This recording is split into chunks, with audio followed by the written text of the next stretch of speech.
ভূমিকা এই দিন এবং যুগে অনেক মুসলিম তাদের দৈনন্দিন জীবনে মানসিক সমর্থন খুঁজে পেতে সংগ্রাম করে।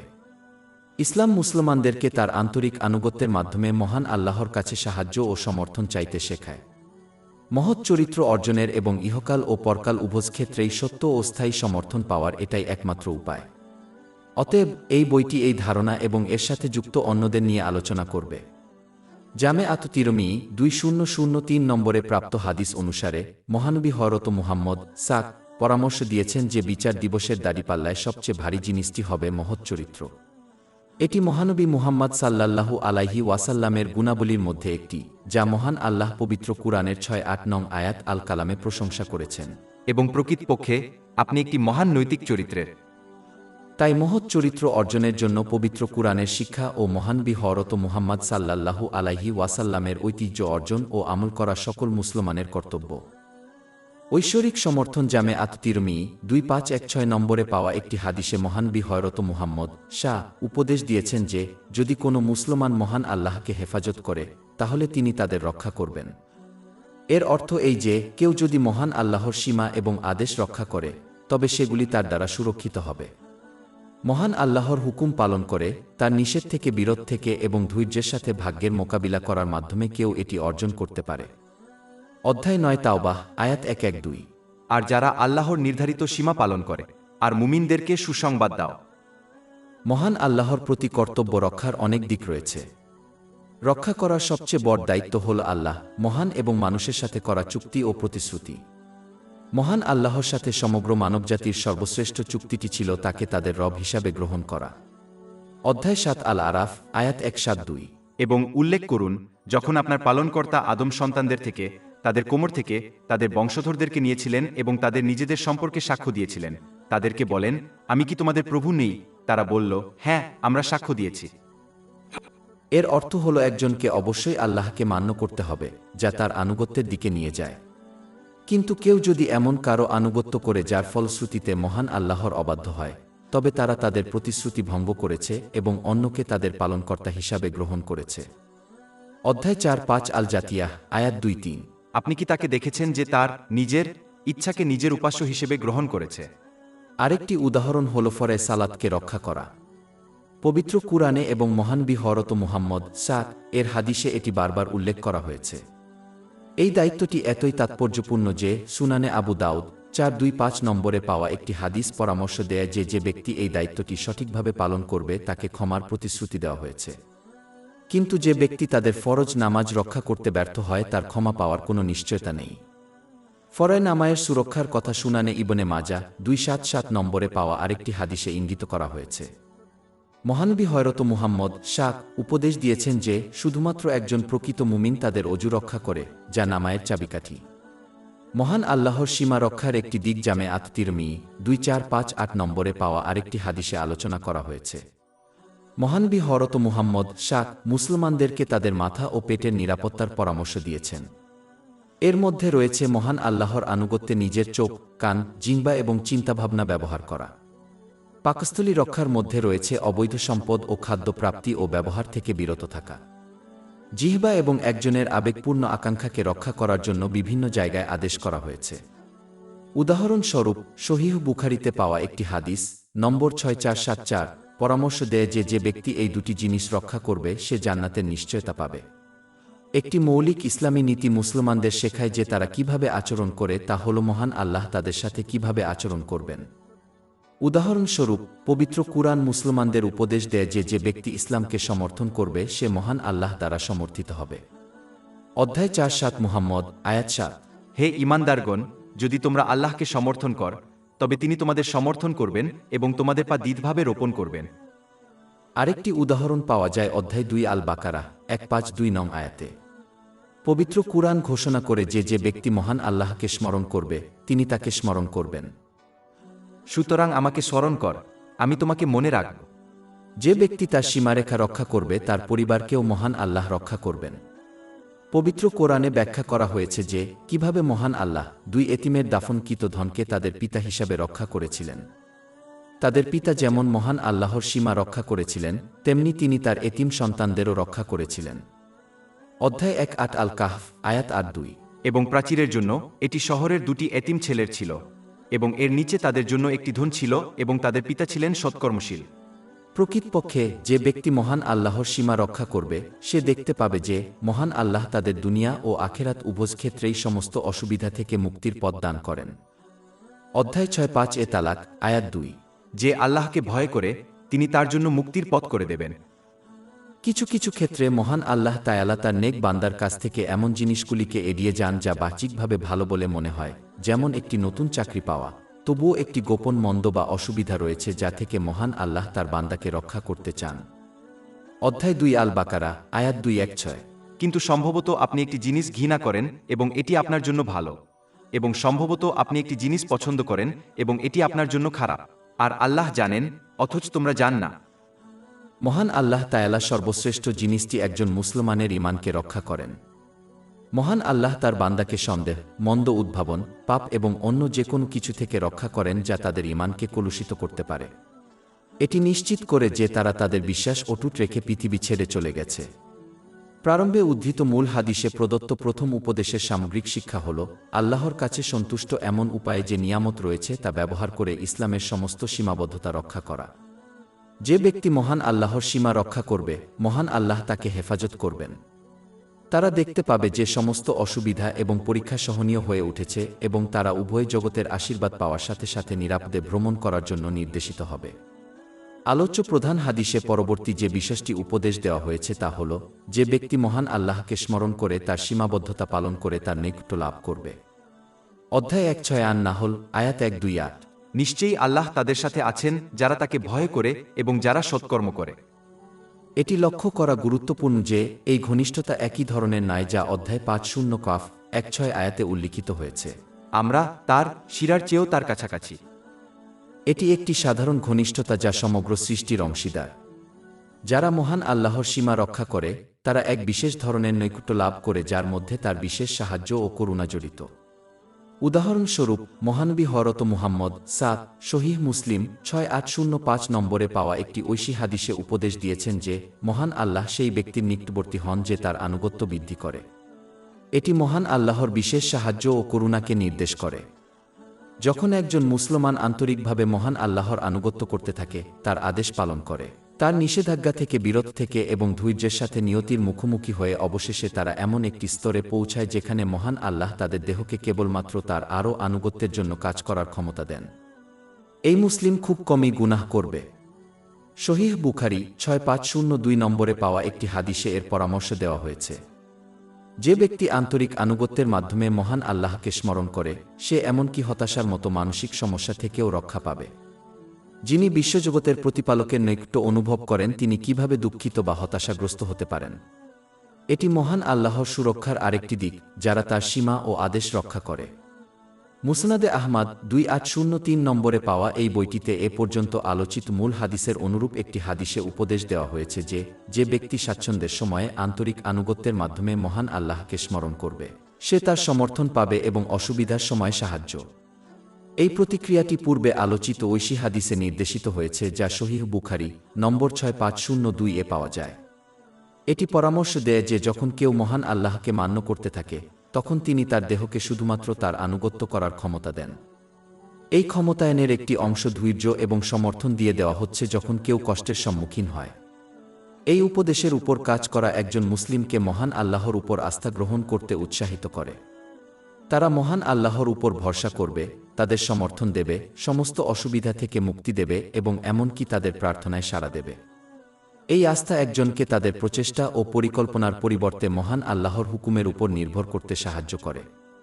তারা প্রকৃতপক্ষে আল্লাহকে বিশ্বাস করবে, মহান শুধুমাত্র তাদের জন্য সর্বোত্তম সিদ্ধান্ত দেন এবং তাদের সমস্ত অসুবিধা থেকে মুক্তির পথ দেবেন। অধ্যায় 6:5 তালাক, আয়াত 2। আর যে আল্লাহকে ভয় করে তিনি তার জন্য মুক্তির পথ করে দেবেন। মহান আল্লাহ তাআলার কাছ থেকে এই সাড়া পাওয়ার জন্য তাকে অবশ্যই স্মরণ করতে হবে আন্তরিক আনুগত্যের মাধ্যমে স্বাচ্ছন্দ্যের সময়ে তার আদেশ পালন করে এবং তার নিষেধ থেকে বিরত থেকে। প্রকৃতপক্ষে মহানবী হযরত মুহাম্মদ জামে আত-তিরমিজি 3382 নম্বরে পাওয়া একটি হাদিসে উপদেশ দিয়েছেন যে কেউ যদি তার কষ্ট ও দুঃখের সময়ে মহান আল্লাহর সাহায্য কামনা করে, স্বাচ্ছন্দ্যের সময়ে সর্বদা মহান আল্লাহর কাছে প্রার্থনা করুন। পবিত্র কুরআন এই সত্যকে নির্দেশ করে অধ্যায়ে ৩-৭ সাফফাত আয়াত ১-৪-৩ এবং ১-৪-৪। আর সে যদি আল্লাহর প্রশংসাকারীদের অন্তর্ভুক্ত না হতো, যেদিন তারা পুনরুত্থিত হবে ততদিন পর্যন্ত সে তার পেটের মধ্যেই থাকবে। এটি যখন মহান আল্লাহ হরত ইউনুস কে একটি তিমি গিলে ফেলার পর তাকে উদ্ধার করেন।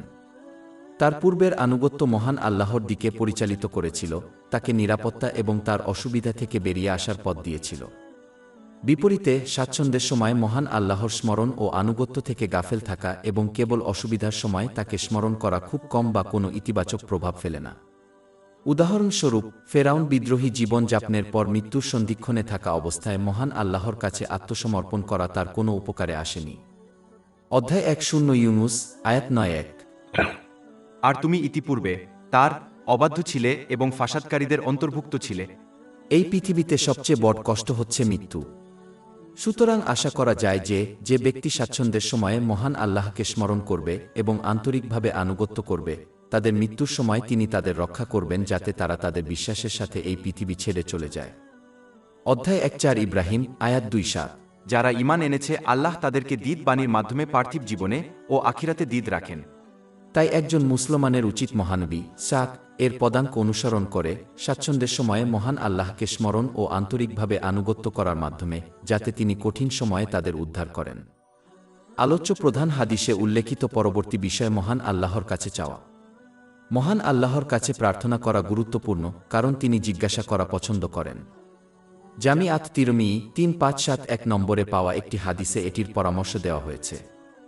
দুর্ভাগ্যবশত বেশিরভাগ লোকেরা অন্য লোকদের কাছে অপ্রয়োজনীয় জিনিস জিজ্ঞাসা করার অভ্যাস গ্রহণ করেছে, যদিও সাধারণভাবে বলতে গেলে লোকেরা জিজ্ঞাসা করা অপছন্দ করে। একজন ব্যক্তি এবং মহান আল্লাহর মধ্যে কোনো বাধা নেই, তাই তারা তার কাছে চাইতে পারে এবং করা উচিত। যেখানে কেউ সহজেই লক্ষ্য করে যে লোকেরা কত দ্রুত বাধা তৈরি করে এবং যখন তাদের কাছে কিছু চাওয়া হয় তখন অজুহাত দেখায়। মহান আল্লাহর কাছে চাওয়া জরুরি, কারণ আসমান ও জমিন একমাত্র তারই নিয়ন্ত্রণাধীন। মহাবিশ্বের মধ্যে পাওয়া প্রতিটি আশীর্বাদ তিনি ব্যতীত অন্য কেউ সৃষ্টি করেছেন এবং দিয়েছেন। প্রকৃতপক্ষে একজন অন্যের মাধ্যমে যা কিছু পায় তা বাস্তবে তার কাছ থেকে। তার ভাণ্ডার পরিপূর্ণ এবং কখনো একটি পরমাণুর মূল্য হ্রাস করে না, যদিও তিনি অগণিত শতাব্দী ধরে নভমণ্ডল ও পৃথিবী এবং তাদের মধ্যে যা আছে তা বজায় রেখেছেন। এটি সহিহ মুসলিম ৬-৫-৭-২ নম্বরে পাওয়া একটি হাদিসে ইঙ্গিত করা হয়েছে। প্রকৃতপক্ষে মানুষ নিজের উপকার করতে পারে না, কারণ তারা মহান আল্লাহর অনুমতি ব্যতীত কোনো ঝামেলা থেকে রক্ষা করতে পারে না বা কোনো উপকার করতে পারে না। মহান আল্লাহর সাহায্য ছাড়া কেউ যদি নিজের জন্য এটি করতে না পারে, তবে তারা কিভাবে এটি করবে? এটা আশ্চর্যজনক যে একজন ব্যক্তি কিভাবে সমস্ত কিছুর উপর ক্ষমতার অধিকারী তার থেকে মুখ ফিরিয়ে নিতে পারে এবং তার পরিবর্তে যার কোনো স্বাধীন ক্ষমতা নেই তার উপর নির্ভর করতে পারে। অন্যের কাছে চাওয়া একজনের সম্মানের ত্যাগের দিকে নিয়ে যায়, যা শুধুমাত্র মহান আল্লাহর সন্তুষ্টির জন্য করা উচিত। এ কারণেই সহিহ বুখারী ১-৪-৭-৪ নং হাদিসে প্রাপ্ত একটি হাদিসে সতর্ক করা হয়েছে যে ব্যক্তি অকারণে অন্যের কাছে ভিক্ষা করে, কিয়ামতের দিন তার মুখে গোশত থাকবে না। মহান আল্লাহ এতই করুণাময় যে তিনি কেবল জিজ্ঞাসা করাই পছন্দ করেন না, বরং প্রতি রাতে পৃথিবীর বাসিন্দাদেরকে তাদের চাহিদাগুলি তার কাছে পেশ করার জন্য আমন্ত্রণ জানান, যাতে তিনি তা পূরণ করতে পারেন। এটি সহিহ বুখারী ১-১-৪-৫ নম্বরে পাওয়া একটি হাদিসে নিশ্চিত করা হয়েছে। প্রকৃতপক্ষে মহান আল্লাহ পবিত্র কুরআনে স্পষ্ট করে দিয়েছেন যে যারা তাকে ডাকে তিনি তাদের সাড়া দেন। অধ্যায় ২ আল বাকারা আয়াত ১-৮-৬। আমি প্রার্থনাকারীর ডাকে সাড়া দেই যখন সে আমাকে ডাকে। জামিআত তিরমিজি ৩-৬-০-৪ নম্বর হাদিস অনুসারে সমস্ত ভাল দোয়ার উত্তর ৩টি উপায়ে দেওয়া হয়, তা জানা গুরুত্বপূর্ণ। অনুরোধটি হয় দুনিয়াতে পূরণ করা হয়, আখিরাতে প্রার্থনাকারীর জন্য একটি সোয়াব জমা হয় যা তার চেয়ে উত্তম। তারা যা চেয়েছিল বা সমপরিমাণ গুনাহ মাফ করে দেয়। আলোচ্য প্রধান হাদিসে উল্লেখিত পরবর্তী বিষয়টি মহান আল্লাহর অসীম ও নিরঙ্কুশ ক্ষমতা ও কর্তৃত্বকে নির্দেশ করে। হাদিসটি উপদেশ দেয় যে সমগ্র সৃষ্টি একজন ব্যক্তির উপকার করতে পারে না যদি মহান আল্লাহ তাদের তা করতে না চান। একইভাবে মহান আল্লাহ না চাইলে সমগ্র সৃষ্টি একত্রে কারো ক্ষতি করতে পারে না। এর অর্থ হল মহাবিশ্বের মধ্যে মহান আল্লাহ যা সিদ্ধান্ত দেন তা কেবল ঘটে। এটা মনে রাখা গুরুত্বপূর্ণ যে এই উপদেশটি ওষুধের মতো উপায় ব্যবহার ত্যাগ করার ইঙ্গিত দেয় না, তবে এর মানে হল যে কেউ উপায়গুলি ব্যবহার করতে পারে কারণ সেগুলি মহান আল্লাহ ছাড়া অন্য কেউ তৈরি করেছেন, তবে তাদের অবশ্যই বুঝতে হবে যে মহান আল্লাহই সকল কিছুর ফলাফল নির্ধারণ করেন। উদাহরণস্বরূপ, তারা অনেক অসুস্থ ব্যক্তি যারা ওষুধ খান এবং তাদের অসুস্থতা থেকে পুনরুদ্ধার করেন, কিন্তু তারা অন্য যারা ওষুধ খেয়ে সুস্থ হয় না। এটি ইঙ্গিত করে যে আরেকটি কারণ চূড়ান্ত ফলাফল নির্ধারণ করে, তা হল মহান আল্লাহর ইচ্ছা। অধ্যায় 9 তাওবাহ, আয়াত 5-1। বলুন, আল্লাহ আমাদের জন্য যা নির্ধারণ করেছেন তা ব্যতীত আমরা কখনই আঘাত করব না। যিনি এটি বোঝেন তিনি জানেন যে তাদের প্রভাবিত করে এমন কিছু এড়ানো যেত না, এবং যে জিনিসগুলি তাদের মিস করেছে সেগুলি কখনই পাওয়া যেত না। এটা লক্ষ্য করা গুরুত্বপূর্ণ যে শেষ ফলাফল যাই হোক না কেন তা একজন ব্যক্তির ইচ্ছার বিরুদ্ধে হলেও তাদের ধৈর্য ধরে থাকা উচিত এবং সত্যই বিশ্বাস করা উচিত যে মহান আল্লাহ তাদের জন্য সর্বোত্তম নির্বাচন করেছেন, যদিও তারা ফলাফলের পেছনের প্রজ্ঞাকে না দেখেও। অধ্যায় 2 আল বাকারা, আয়াত 216। কিন্তু সম্ভবত আপনি একটি জিনিস ঘৃণা করেন এবং এটি আপনার জন্য ভালো, এবং সম্ভবত আপনি একটি জিনিস পছন্দ করেন এবং এটি আপনার জন্য খারাপ, আর আল্লাহ জানেন, অথচ তোমরা জান না। যখন কেউ এই সত্যটি সত্যিকার অর্থে উপলব্ধি করে, তখন তারা সৃষ্টির উপর নির্ভর করা বন্ধ করে দেয় যে তারা জন্মগতভাবে তাদের ক্ষতি বা উপকার করতে পারে না। পরিবর্তে তারা মহান আল্লাহর দিকে প্রত্যাবর্তন করে, তার আদেশ পালন করে, তার নিষেধ থেকে বিরত থেকে এবং ধৈর্যের সাথে ভাগ্যের মুখোমুখি হয়ে আন্তরিক আনুগত্যের মাধ্যমে তার সমর্থন ও সুরক্ষা কামনা করে। এটি একজন মুসলিমকে মহান আল্লাহর উপর ভরসা করার দিকে পরিচালিত করে। এটি একজনকে শুধুমাত্র মহান আল্লাহকে ভয় করতে উৎসাহিত করে, কারণ তারা জানে যে মহান আল্লাহর ইচ্ছা ছাড়া সৃষ্টি তাদের ক্ষতি করতে পারে না। একজনের জীবনে এবং মহাবিশ্বের মধ্যে যা কিছু ঘটে তার সমস্ত কিছু মহান আল্লাহ থেকে উদ্ভূত হয়েছে তা স্বীকার করা মহান আল্লাহর একত্বকে বোঝার একটি অংশ। এটি এমন একটি বিষয় যার কোনো শেষ নেই এবং এটি কেবলমাত্র অতিমাত্রায় বিশ্বাস করার বাইরে চলে যায় যে মহান আল্লাহ ছাড়া ইবাদতের যোগ্য কেউ নেই। যখন এটি কারো হৃদয়ে স্থির হয় তখন তারা কেবল মহান আল্লাহর উপর আশা করে, তারা জানে যে একমাত্র তিনিই তাদের সাহায্য করতে পারেন। তারা শুধুমাত্র তাদের জীবনের সকল ক্ষেত্রে মহান আল্লাহকে আনুগত্য করবে এবং আনুগত্য করবে। প্রকৃতপক্ষে একজন ব্যক্তি শুধুমাত্র ক্ষতি থেকে সুরক্ষা পেতে বা কিছু সুবিধা পাওয়ার জন্য অন্যের আনুগত্য করে। একমাত্র মহান আল্লাহই এটি প্রদান করতে পারেন, তাই কেবলমাত্র তিনিই আনুগত্য ও উপাসনা পাওয়ার যোগ্য। যদি কেউ মহান আল্লাহর আনুগত্যের পরিবর্তে অন্যের আনুগত্য পছন্দ করে, তাহলে তারা বিশ্বাস করে যে এই অন্যটি তাদের কিছু উপকার বা ক্ষতি থেকে রক্ষা করতে পারে। এটা তাদের ঈমানের দুর্বলতার লক্ষণ। যা কিছু ঘটে তার উৎস মহান আল্লাহ, তাই মুসলমানদের কেবল তারই আনুগত্য করা উচিত। অধ্যায় 3-5 ফাতির, আয়াত 2। আল্লাহ মানুষকে যা কিছু রহমত দান করেন, কেউ তা আটকাতে পারে না, এবং যা তিনি আটকে রাখেন, এরপর কেউ তা ছেড়ে দিতে পারে না। এটা মনে রাখা গুরুত্বপূর্ণ যে এমন ব্যক্তির আনুগত্য করা যা মহান আল্লাহর আনুগত্যকে উৎসাহিত করে, বাস্তবে মহান আল্লাহর আনুগত্য করা, যেমন হযরত মুহাম্মদ সাল্লাল্লাহু আলাইহি ওয়াসাল্লামের আনুগত্য করা। অধ্যায় 4 আন নিসা, আয়াত 8-0। যে রাসূলের আনুগত্য করল সে আল্লাহর আনুগত্য করল। আলোচ্য প্রধান হাদিসের অনুরূপ একটি হাদিস, যা মুসনাদে আহমদ 2803 নম্বরে পাওয়া যায়, উপদেশ দেয় যে ব্যক্তি অপছন্দের বিষয়ে ধৈর্য ধারণ করা একটি মহান পুরস্কারের দিকে নিয়ে যায়। অধ্যায় 3-9 আজ জুমার, আয়াত 1-0। অবশ্যই রোগীকে হিসাব ছাড়াই তাদের পুরস্কার দেওয়া হবে, অর্থাৎ সীমা। ধৈর্য হল আমানের 3টি দিক পূর্ণ করার জন্য প্রয়োজনীয় একটি মূল উপাদান: মহান আল্লাহর হুকুম পালন করা, তার নিষেধাজ্ঞা থেকে বিরত থাকা এবং ভাগ্যের মুখোমুখি হওয়া। কিন্তু ধৈর্যের চেয়ে উচ্চতর এবং অধিক ফলপ্রসূ স্তর হল সন্তুষ্টি। এটি তখনই হয় যখন একজন মুসলিম গভীরভাবে বিশ্বাস করে যে মহান আল্লাহ তার বান্দাদের জন্য সর্বোত্তমটি বেছে নেন এবং তাই তারা তাদের নিজেদের চেয়ে তার পছন্দকে প্রাধান্য দেয়। অধ্যায় 2 আল বাকারা, আয়াত 216। কিন্তু সম্ভবত আপনি একটি জিনিস ঘৃণা করেন এবং এটি আপনার জন্য ভালো, এবং সম্ভবত আপনি একটি জিনিস পছন্দ করেন এবং এটি আপনার জন্য খারাপ, আর আল্লাহ জানেন, অথচ তোমরা জান না। একজন ধৈর্যশীল মুসলিম বোঝে যে যা তাদের প্রভাবিত করেছে, যেমন একটি অসুবিধা, সমগ্র সৃষ্টি তাদের সাহায্য করলেও এড়ানো যেত না। একইভাবে যা তাদের মিস করেছে তাদের প্রভাবিত করতে পারেনি।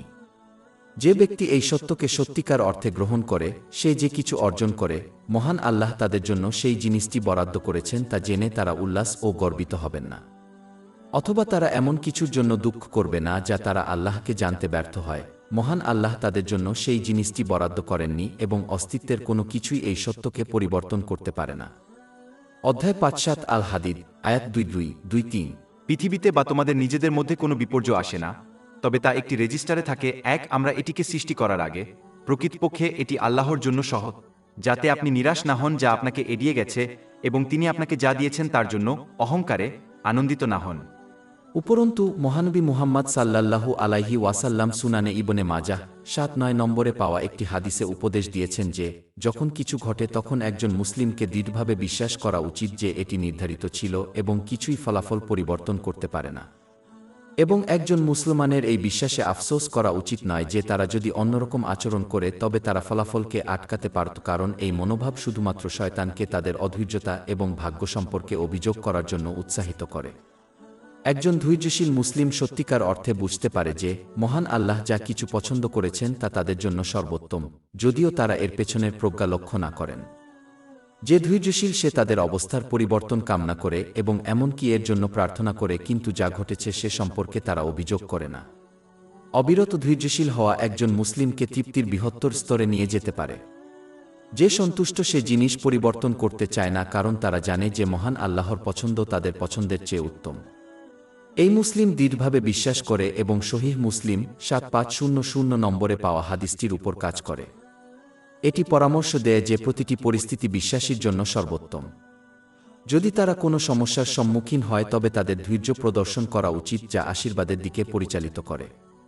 এবং যদি তারা স্বাচ্ছন্দ্যের সময় অনুভব করে তবে তাদের কৃতজ্ঞতা প্রকাশ করা উচিত, যা আশীর্বাদের দিকে পরিচালিত করে। এটা জানা জরুরি যে মহান আল্লাহ যাকে ভালোবাসেন তাদেরকে পরীক্ষা করেন। যদি তারা ধৈর্য দেখায় তবে তারা পুরস্কৃত হবে, কিন্তু যদি তারা রাগান্বিত হয় তবে এটি মহান আল্লাহর প্রতি তাদের ভালোবাসার অভাবকে প্রমাণ করে। জামে আত তিরমিজি 2396 নম্বরে পাওয়া একটি হাদিসে এটি নিশ্চিত করা হয়েছে। একজন মুসলমানের উচিত হবে ধৈর্যশীল হওয়া বা আল্লাহর পছন্দ ও সিদ্ধান্তে সন্তুষ্ট থাকা, আরাম ও কষ্ট উভয় সময়ই। এটি একজনের কষ্ট কমিয়ে দেবে এবং উভয় জগতে অনেক আশীর্বাদ প্রদান করবে। যদিও অধৈর্যতা কেবল সেই পুরস্কারকে ধ্বংস করবে যা তারা পেতে পারত। যেভাবেই হোক একজন মুসলিম মহান আল্লাহ কর্তৃক নির্ধারিত পরিস্থিতির মধ্য দিয়ে যাবে, তবে তারা পুরস্কার চায় কি না তা তাদের পছন্দ। একজন মুসলিম কখনই পরিপূর্ণ তৃপ্তিতে পৌঁছাতে পারবে না যতক্ষণ না তাদের আচরণ অসুবিধা ও স্বাচ্ছন্দ্যের সময়ে সমান হয়। একজন প্রকৃত বান্দা কিভাবে বিচারের জন্য প্রভু অর্থাৎ মহান আল্লাহর কাছে যেতে পারে এবং তারপর পছন্দটি তাদের ইচ্ছার সাথে না মিললে অসন্তুষ্ট হতে পারে। একটি বাস্তব সম্ভাবনা আছে যে যদি একজন ব্যক্তি যা চায় তা পায় তবে এটি তাদের ধ্বংস করবে। অধ্যায় 2 আল বাকারা আয়াত 216। কিন্তু সম্ভবত আপনি একটি জিনিস ঘৃণা করেন এবং এটি আপনার জন্য ভালো, এবং সম্ভবত আপনি একটি জিনিস পছন্দ করেন এবং এটি আপনার জন্য খারাপ, আর আল্লাহ জানেন, অথচ তোমরা জান না।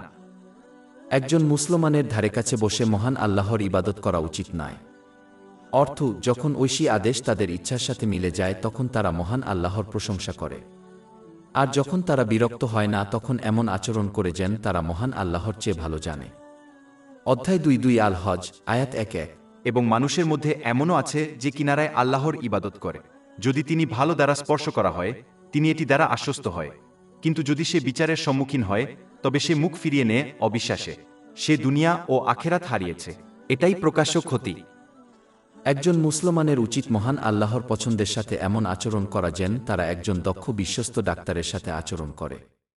একইভাবে একজন মুসলমান ডাক্তারের দ্বারা নির্ধারিত তিক্ত ওষুধ খাওয়ার অভিযোগ করবে না, জেনে যে এটি তাদের জন্য সর্বোত্তম তা জেনে তাদের বিশ্বে তারা যে সমস্যার মুখোমুখি হয় তা তাদের জন্য সর্বোত্তম জেনে মেনে নেওয়া উচিত।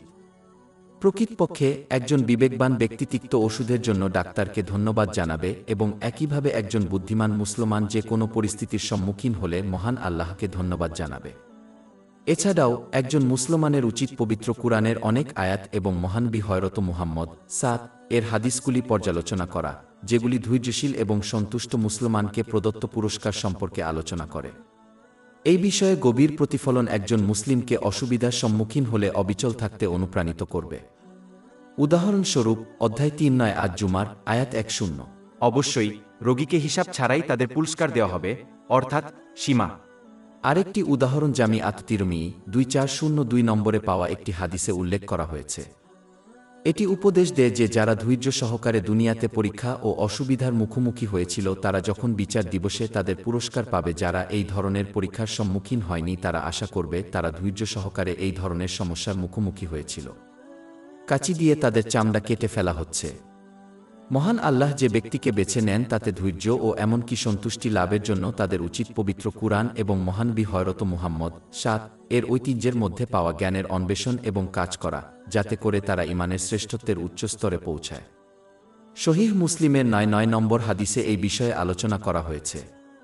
ইমানের শ্রেষ্ঠত্ব হল যখন একজন মুসলিম কাজ করে, যেমন নামায়, যেন তারা মহান আল্লাহকে প্রত্যক্ষ করতে পারে।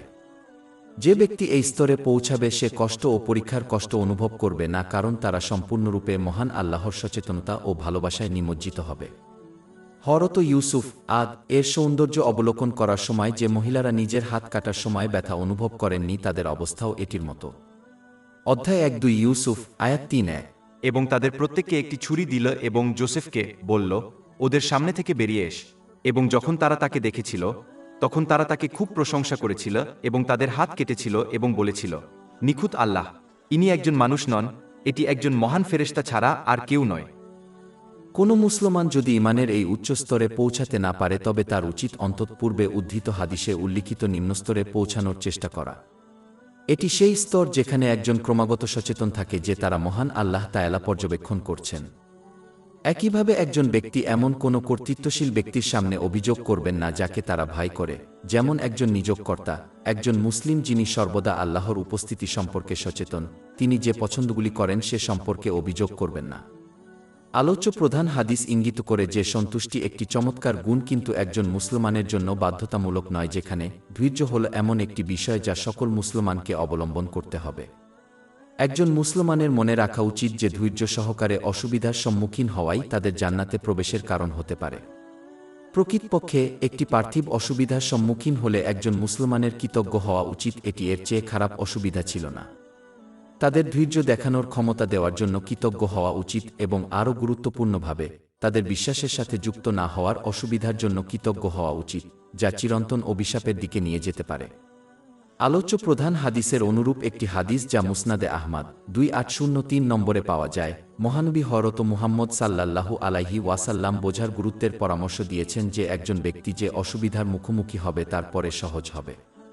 এই বাস্তবতাটি পবিত্র কুরআনেও উল্লেখ করা হয়েছে। উদাহরণস্বরূপ তালাকের অধ্যায় 6-5 আয়াত 7। আল্লাহ কষ্টের পর স্বস্তি অর্থাৎ স্বস্তি আনবেন। মুসলমানদের জন্য এই বাস্তবতা বোঝা গুরুত্বপূর্ণ, কারণ এটি ধৈর্য এবং এমনকি সন্তুষ্টির জন্ম দেয়া। পরিস্থিতির পরিবর্তনের বিষয়ে অনিশ্চিত হওয়া একজনকে অধৈর্য, অকৃতজ্ঞতা এবং এমনকি বেআইনি জিনিসের দিকে নিয়ে যেতে পারে, যেমন বেআইনি বিধান। কিন্তু যিনি দৃঢ়ভাবে বিশ্বাস করেন যে সমস্ত অসুবিধা অবশেষে সহজে প্রতিস্থাপিত হবে, তিনি ধৈর্য সহকারে ইসলামের শিক্ষার উপর আস্থা রেখে এই পরিবর্তনের জন্য অপেক্ষা করবেন। এই ধৈর্য মহান আল্লাহ তাআলার কাছে অত্যন্ত প্রিয় এবং অনেক পুরস্কার প্রাপ্ত। অধ্যায় 3 আলে ইমরান আয়াত 1-4-6। আর আল্লাহ ধৈর্যশীলদের ভালোবাসেন। এই কারণেই মহান আল্লাহ পবিত্র কুরআনে এমন অসংখ্য উদাহরণ উল্লেখ করেছেন যখন কঠিন পরিস্থিতির পরে স্বাচ্ছন্দ্য ও আশীর্বাদ ছিল। উদাহরণস্বরূপ পবিত্র কুরআনের নিম্নোক্ত আয়াতে মহানবী নূহ তার সম্প্রদায়ের কাছ থেকে যে মহাকষ্টের সম্মুখীন হয়েছিলেন এবং কিভাবে মহান আল্লাহ তাকে মহাপ্লাবন থেকে রক্ষা করেছিলেন তার উল্লেখ রয়েছে। অধ্যায় 2 আল আম্বিয়া আয়াত 7-6।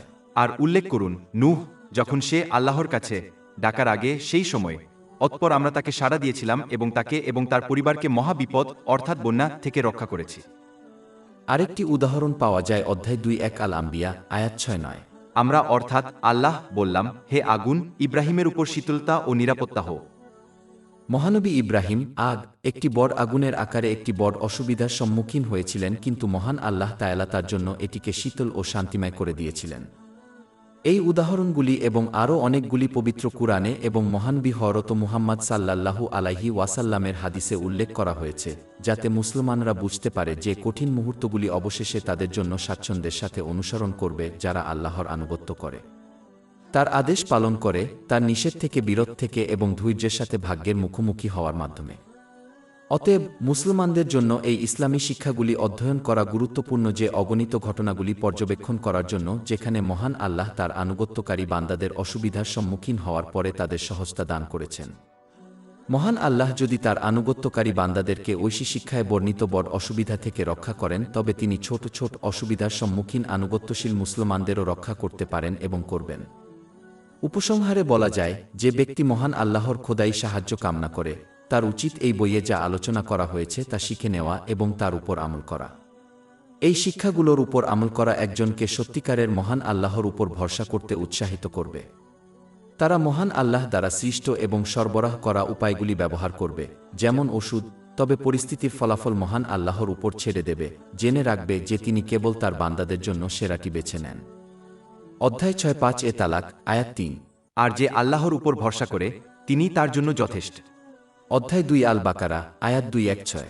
কিন্তু সম্ভবত আপনি একটি জিনিস ঘৃণা করেন এবং এটি আপনার জন্য ভালো, এবং সম্ভবত আপনি একটি জিনিস পছন্দ করেন এবং এটি আপনার জন্য খারাপ, আর আল্লাহ জানেন, অথচ তোমরা জান না। একজন মুসলমানের দায়িত্ব ভাগ্য নিয়ন্ত্রণ করা এবং সিদ্ধান্ত নেওয়া নয়, কারণ এটি কেবল মহান আল্লাহর নিয়ন্ত্রণে। মুসলমানদেরকে শুধুমাত্র তাদের নিয়ন্ত্রণে থাকা বিষয়গুলো নিয়েই চিন্তা করতে হবে, যেমন তাদের আচরণ ও কর্মের প্রতিটি পরিস্থিতির সময় তারা মুখোমুখি হয়। যদি তারা সঠিক আচরণ প্রদর্শন করে তবে মহান আল্লাহর সাহায্য ও রহমতের মাধ্যমে তারা সমস্ত বাধা অতিক্রম করবে। অর্থ স্বাচ্ছন্দ্যের সময় তাদের আরও আশীর্বাদ মঞ্জুর করা হবে যদি তারা তাদের কাছে থাকা আশীর্বাদগুলিকে সঠিকভাবে ব্যবহার করে সত্যিকারের কৃতজ্ঞতা প্রদর্শন করে, এবং তারা ধৈর্য প্রদর্শন করলে কঠিন সময়ে তাদের আশীর্বাদ দেওয়া হবে। এটি সহিহ মুসলিমের 7500 নম্বর হাদিসে নিশ্চিত করা হয়েছে। সুতরাং প্রতিটি পরিস্থিতির ফলাফল হল ঐশ্বরিক সাহায্য, আশীর্বাদ এবং পুরস্কার যতক্ষণ পর্যন্ত কেউ সঠিকভাবে আচরণ করে। প্রতিটি মুসলমানকে এমন বিষয়ের উপর জোর দেওয়ার পরিবর্তে এই বিষয়ে মনোনিবেশ করতে হবে যার উপর তাদের কোনো নিয়ন্ত্রণ বা প্রভাব নেই। এটি ঐশ্বরিক সমর্থন এবং উভয় জগতে চূড়ান্ত সাফল্যের চাবিকাঠি।